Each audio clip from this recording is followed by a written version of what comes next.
Good morning, everybody. Welcome back to the channel. I am Amalgam Ash, and this is the MiNEWSha. Get it? It's not that funny.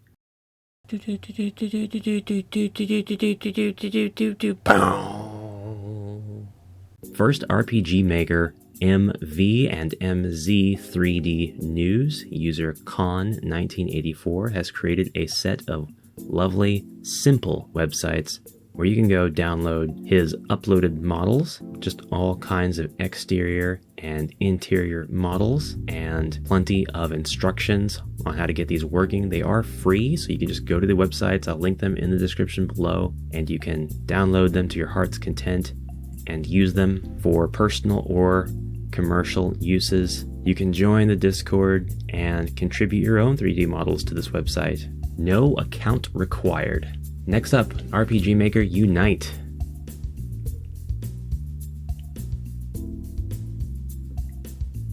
You know what? We'll come back to this. RPG Architect, still under development, now supports sprite layering. For those of you unfamiliar, sprite layering is a convention by which a game developer can leverage changing visual details on a sprite without changing an entire sprite sheet. So there's a bunch of practical applications for this in video games. For example, character creation could now consist of a base body only sprite with a separate sprite sheet for face, clothing, hair, and accessories, even markings like tattoos and scars, and more. Your character sprites would be able to change in appearance whenever you equip weapons or armor. You would be able to implement the use of a barber shop in-game, or allow the player to change their appearance with glamour items like in MMORPGs. It is very uncommon to see this with sprites in an engine during runtime, so I'm very excited to see where this will go. It isn't news, but speaking of sprite layering, the best example of this that currently exists in an engine is Smrndmdde's Character Creator EX plugin for RPG Maker MV. This is a brilliant plugin. It gives you the ability to add your own custom layers for sprites or use the assets included and change them during runtime. With the existing RPG Maker plugin, you can also change certain colors of each sprite sheet on the fly in the engine during runtime. That means that you would not need separate sheets for things like hair color and eye color. You would just need the one hair and the one eyes and you're good to go. So go check out the free plugin. I'll put a link in the description below, and be sure to check out Rhino's additional information. It's her character creator resource thread if you want to extend the capabilities of this even further. RPG Maker Unite. Okay, RPG Maker Unite now exists. What is this? What does it mean? Longtime RPG Maker developer, Gotcha Games, basically gives us a Steam page with plenty to speculate on, but not a lot of concrete evidence on how this upcoming release is connected to Unity. We get a lot of pretty artwork. I mean, some of this is very, very nice, but we really, it's not relevant. What's going on here? Some are thinking this could be a standalone program that will allow deployment of RPG Maker projects to a Unity environment. Others believe it will be an add-on for Unity itself. In either case, though, object-oriented maps could now mean pixel collision and I guess what some call doodad placement. This here looks pretty promising. These look pseudo 3D. I'm not certain that they are myself, but we'll speculate a little bit later. And for aspiring RPG Maker plugin devs and Unity devs, it won't be long before we get something in the form of 3D. Anyways, if it isn't already supported out of the box. Speculation after the news. RPG in a box. The community of awesome people around this awesome engine is keeping right up with the trend of awesome people doing awesome tutorials. Motzi over at Motzi Makes is making RPG in a box tutorial videos, so keep an eye out for future tutorials in that direction. Motzi has a number of tutorials for other things as well, including some Smile game builder, so go check it out. After the news, of course. Highly informative and highly recommended. In other RPG in a Box news, there's still a little time left to participate in the first official RPG in a Box Game Jam in 2022, hosted by Krull Savik.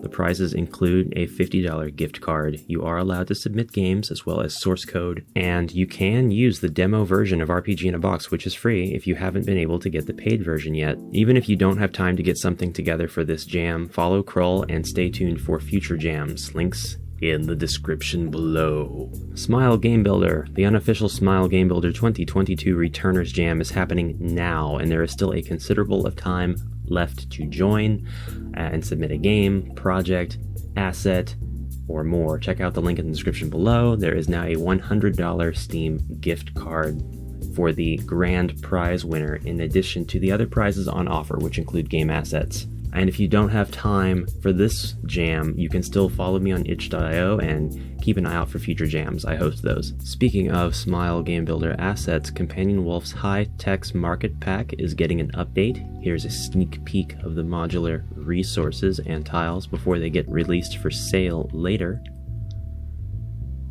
That's my fault. This pack happens to be part of the grand prize for the jam. Box with lid ajar. High-Text hay. Beautiful tables.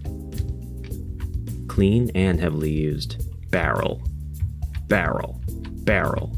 Barrel. Box with water. And finally, Bunkaland Studios has created what I believe to be the second music video ever made in Smile Game Builder. And yes, I count the first one showcasing the dancing zombies thriller style right on Smile Boom's channel. You can check it out right on YouTube. It's called The Handshake Morning Mood, and this is the stuff I absolutely love to see being made with game tools. This is nuts. If you've ever thought to yourself, man, I wish I could play Ocarina of Time, but with cats. Ocarina of Time? Ocarina of Time? Grindalf Games, creator of Dungeons of Mysteria and Ballooni's Adventure, will have you covered. He's working on this highly charming, retro-styled 3D game where you play a small cat on a hopefully very big adventure. If the quality and playability of his previous releases are any indication, this will be worth keeping a cat eye out for. Sorry, I just wanted to pause for laughter. While waiting for the real thing, you can go follow Grindalf on itch. Right, meow. Speculation time. Alright. So since that's all we can do right now, I know what some of you are thinking about RPG Maker Unite. You're thinking, well, yeah, Unity equal 3D, so it already supports it right out of the box. Done. Except, no. What we'll have right away, if the plugin, if the major components of the program and or plugin or whatever the heck it ends up being, if they aren't black boxed and bar access to the 3D capabilities of it, what we'll have is the ability to take the plane upon which all of the trees and tiles and map elements and characters and UI and everything is on, and we'll be able to see that plane in a 3D perspective, and it'll be a plane.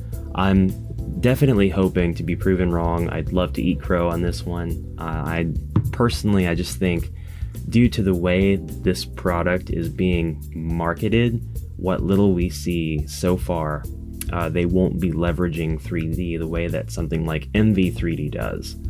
I'm hoping to be wrong, right? But if 3D was a major feature of this product, I think that they wouldn't have left it out or made it to be so vague or unclear on the Steam page. When you're moving to a 3D environment and you design everything that is RPG Maker for a 3D implementation, you talk about it.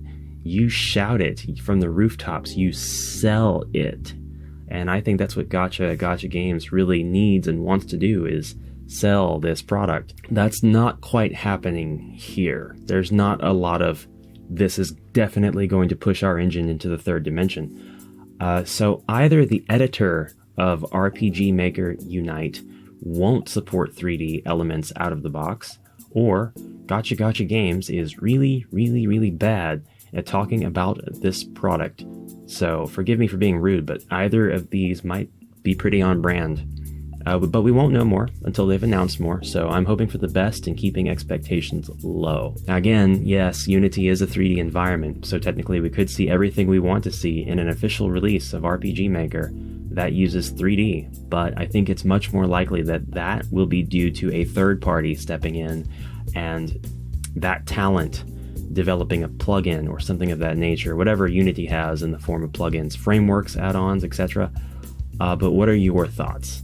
I would like to hear what you have to say, see what you have to type in the comments below. Tell me what you would hope to see, however unlikely, and what you wish that they would do with the engine in this context.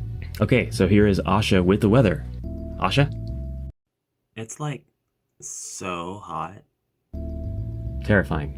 If you like MiNEWSha news, be sure to like and share the video, and don't forget to subscribe before you go for an amalgamation of content from game playing to game making and more. Follow me on Twitter, I do the bird app things. Join the quiet and cozy amalgam archive on Discord, just make sure you whisper. You can buy me a Ko-fi, it rhymes with no fee. I'll probably use the money to buy game stuff to review on the channel though, and not coffee. Send me games or software, that works too, I'll credit you for it. Before I go, a huge thanks to my patrons, past and present, who really help keep the channel going. If you like having your name on a YouTube video thank you screen every single day, you can become a patron as well, and you can flex your cool Discord role. If you like merch, there's a tier for that too. Thank you all so much, and as always, I'll see you tomorrow. Until then, bye for now.